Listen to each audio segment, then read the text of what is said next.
Caríssimos amigos e irmãos, que a paz do Senhor esteja com todos vocês. A nossa caminhada do tempo comum já vai chegando quase ao final, nessa parte agora que vai até a Quaresma. Mas a liturgia vai nos colocando, depois do primeiro chamado dos discípulos, de Jesus que fala sobre o reino que chega, também de ser aquele que passa fazendo bem. Jesus passa fazendo bem e mostrando que esse é o nosso caminho também, passar fazendo bem às pessoas. Eu creio que a igreja, em todas as épocas, em todos os tempos, sempre foi esse comportamento, sempre foi essa realidade. Onde chegou a Igreja Católica, ela passou fazendo bem nas missões, a instalação de situações de escola, escolaridade, a questão também de saúde, todas as preocupações com o ser humano, seja para a cultura, seja para a saúde das pessoas, além, é claro, de fundar as capelas, catequese, igreja, para aqueles que aderissem e aceitassem Jesus Cristo nas suas próprias vidas. E, ao mesmo tempo, em todas as épocas, a igreja foi quem primeiro pensou no necessitado, no pobre, e depois, mais tarde, os governos foram assumindo alguns aspectos que a igreja pensou por primeiro. E nós sabemos que quando a igreja tinha esse trabalho, a maioria das vezes era apenas trabalho filantrópico, trabalho de caridade, né, de tal maneira que era uma missão da igreja de ao encontro das pessoas. O mundo mudou, sabemos que hoje alguns governos assumem e hoje também a situação já não é a mesma do passado, onde as exigências legais, as questões de impostos e as questões todas jurídicas fazem com que não tenha a mesma liberdade de poder, com toda a disponibilidade, toda a caridade católica, de continuar fazendo da mesma forma. Mas continua adaptando as várias situações, adaptando as novas realidades. A igreja continua anunciando o reino e sendo aquela que está presente, passando, fazendo bem, como nos pede o próprio Senhor e como também os primeiros diáconos também foram assim chamados para fazer o bem, serem prestação de serviço aos irmãos e irmãs. A leitura do Evangelho desse domingo, meus irmãos e irmãs, nos fala de várias curas e várias necessidades das pessoas nesse início do ministério de Jesus. Jesus sai da sinagoga, e aqui vai justamente toda uma questão de uma igreja em saída, como diz o Santo Padre Francisco, ou seja, a igreja que sai e vai ao encontro do outro, e foi com Tiago e João para a casa de Simão e André. E a sogra de Simão estava de cama com febre, e logo contataram Jesus, ele se aproximou, segurou sua mão, ajudou-a a levantar-se, a febre desapareceu e ela começou a servi-los. Então Jesus sai da sinagoga e vai à casa. Mostra a igreja que tem essa missão. Na igreja, no templo, temos lugar de culto, de ouvir a palavra de Deus, nos alimentarmos do corpo e o sangue do Senhor, mas de ir ao encontro do outro, onde o outro estiver. E nós vemos que quanto mais se faz o bem, no caso de levantar a pessoa de onde se encontra, de ressuscitá-la, de tirá-la do torpor, ela se levanta e passa a servir. Uma experiência de verdadeira cura, uma experiência de poder viver uma nova vida, é se colocar a serviço logo depois, como aconteceu com a sogra de Simão, como fala a leitura do Evangelho. Ou seja, Jesus que sai e vai ao encontro das necessidades, mostrando que essa é a nossa missão.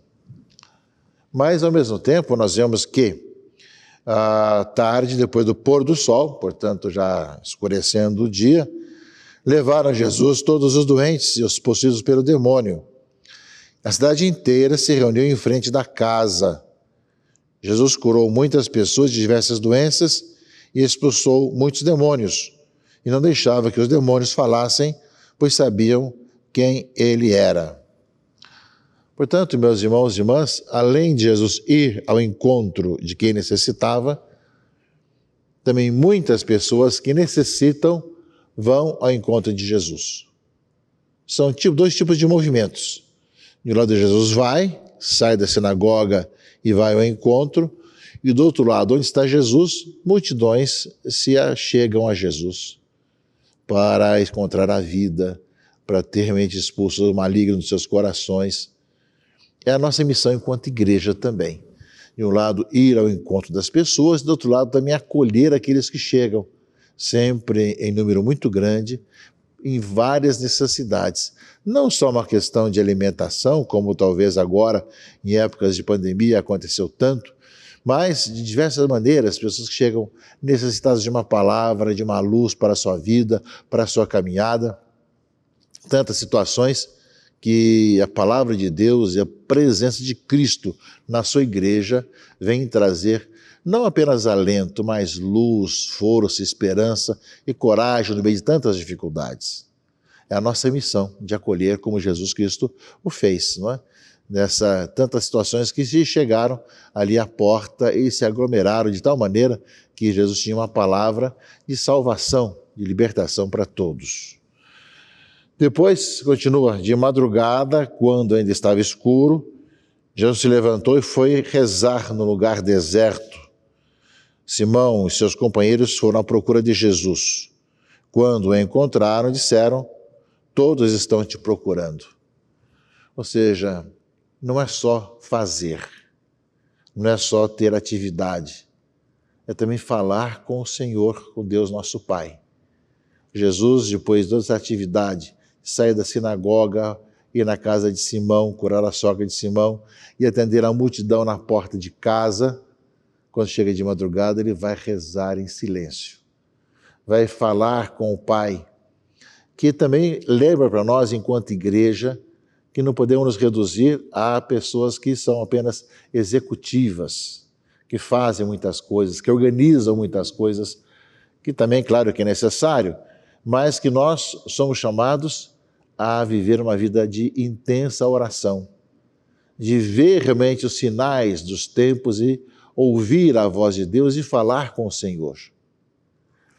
Creio, meus irmãos e irmãs, que faz uma grande diferença.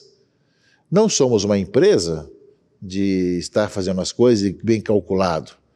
Nós atuamos em nome de Jesus, indo ao encontro e acolhendo os que vêm ao encontro, mas vivendo uma vida de oração, de estar com o Senhor, de falar com Deus e passar o dia todo falando com o Senhor. Nem sempre é uma oração formal, de estarmos aí parados, lendo uma liturgia das horas, ou então parado para rezar, mas fazer de toda a nossa vida, cada instante, uma vida que estamos rezando.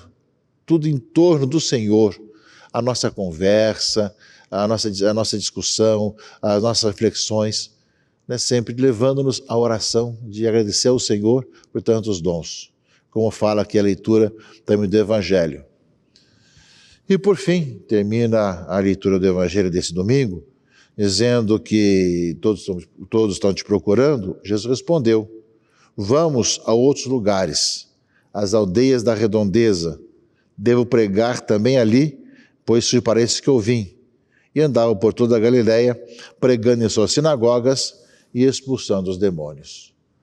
Ou seja, todos estão te procurando, mas vamos ainda a outros lugares. É necessário que eu anuncie nas redondezas o reino de Deus, cure as pessoas, expulse os demônios. Ou seja, a visão missionária. E Jesus é bem claro com relação a isso. Nós somos chamados, assim, a ter um atendimento para aqueles que chegam. Somos chamados ao encontro das pessoas que necessitam ao nosso redor. Mas temos que ter uma visão que vai além. A visão missionária. De encontrar também tantas outras situações. E muitas vezes nós somos muito falhos em passar apenas de conservar, ir ao encontro de quem está necessitado, ou acolher quem chega, de também termos essa visão missionária de ir mais longe, de buscar as pessoas onde elas estão, como fala aqui o Evangelho, essa dimensão missionária da igreja. E Jesus é bem claro no Evangelho desse domingo. Portanto, no Evangelho desse domingo aparece com muita clareza a igreja em saída, a igreja que visita os necessitados e leva a se levantar da sua cama, ao mesmo tempo acolhe aqueles que buscam, uma igreja orante, aqueles que rezam, estão diante do Senhor, e ao mesmo tempo missionária, que evangeliza, que vê mais longe, que vê as necessidades das pessoas ao redor. Portanto, meus irmãos e irmãs, São tantos aspectos que o Evangelho de Marcos coloca na perícope de hoje, nesse domingo. E, ao mesmo tempo, meus irmãos e irmãs, o livro de Jó, leitura primeira desse 5º domingo do tempo comum, fala justamente sobre a experiência de Jó diante das várias situações que ele passou. Tinha tudo, perdeu tudo, depois acabou retornando, e medita sobre a questão da própria vida. Uma luta, a vida do homem sobre a terra. Seus dias não são como dias de um mercenário, como um escravo que suspira pela sombra, como um assalariado aguarda a sua paga. Assim tive por ganho um mês de decepção e couberam-me noites de sofrimento. Quando me deito, penso, quando poderei levantar-me? É o amanhecer e espero novamente a tarde, e me encho de sofrimentos até o anoitecer. Lembra-te que minha vida é apenas um sopro, e meus olhos não voltarão a ver a felicidade. Alguém desanimado diante de tantos acontecimentos infaustos que ele passou. Assim a igreja, presente nas várias situações, de tantas pessoas cansadas, abatidas, desanimadas, de tantos reveses pelas quais passa ou tem passado no seu dia a dia. Sabemos que Jó, a leitura de Jó, essa parábola de Jó, vai terminar muito bem, mas demonstra um pouco essa realidade daqueles que perdem tudo, que experimentam na sua própria vida tantas situações de desânimo que a igreja é chamada a passar fazendo bem. E, ao mesmo tempo, na segunda leitura, a carta de Paulo aos Coríntios, o trecho desse domingo, que fala justamente nessa necessidade missionária, que nós falamos na leitura do Evangelho. Paulo vai dizer, o Evangelho não é para mim um motivo de glória, é uma necessidade, uma imposição. Ai de mim se eu não pregar o Evangelho. Famosa frase de Paulo, e essa é a nossa missão também. Ai de nós se não pregarmos o Evangelho. Paulo VI, Santo Paulo VI, no seu documento sobre as missões, ele fala, muitas pessoas poderão salvar-se sem conhecer a Cristo porque não tiveram oportunidade de conhecê-lo, virem locais que não foram evangelizados, mas viram uma vida digna. Mas será que nós nos salvaremos se nós não evangelizarmos, né? Se nós não formos missionários? E Paulo vai lembrar bem isso. Ai de mim se eu não pregar o Evangelho. Se eu exercesse a minha função de pregador por iniciativa própria, eu não teria direito a salário. Mas como a iniciativa não é minha, trata-se de um encargo que me foi confiado. Que consiste então o meu salário? Em pregar o Evangelho, oferecendo-o de graça, sem usar os direitos que o Evangelho me dá. E assim, livre em relação a todos, eu me tornei escravo de todos, a fim de ganhar o maior número possível. Com os fracos eu me fiz fraco, para ganhar os fracos. Com todos eu me fiz tudo, para certamente salvar alguns. Por causa do Evangelho, me faço tudo para ter parte nele. Um texto a ser meditado e aprofundado. Estar com os outros, fazer isso de maneira de doação, com generosidade, de poder, na gratuidade, evangelizar, como algo que eu sou impulsionado a fazer, que eu não tenho outro jeito de fazer a não ser evangelizando, anunciando a boa notícia para todos. Creio que meus irmãos e irmãs, ao ouvir o Evangelho desse domingo e a palavra de Paulo na segunda leitura, e escutar todas as lamentações de Jó na leitura primeira, fazemos a nossa grande missão de podermos ir ao encontro das pessoas, de atendê-las, de rezar, de ir ao encontro missionário, de também pedir ao Senhor que dentro do nosso coração se possa ter essa mesma palavra, ai de mim se eu não evangelizar. Ai de mim se eu não for entusiasta de estar pregando o Evangelho, enquanto cristão, todos os cristãos assim são chamados, mas além dos cristãos, aqueles que têm alguma responsabilidade na igreja, de direção de comunidade, de coordenação, de poder tudo fazer para a evangelização. Muitas vezes nós estamos aí perdendo tempo com tantas brigas e tantas discussões, e tantas situações, e evangelizamos pouco. Somos pouco essa igreja em saída para anunciar a palavra de Deus a todas as pessoas. Que a palavra desse final de semana assim nos ajude. E que Deus Todo-Poderoso vos abençoe, vos proteja e guarde em nome do Pai, e do Filho e do Espírito Santo. Amém.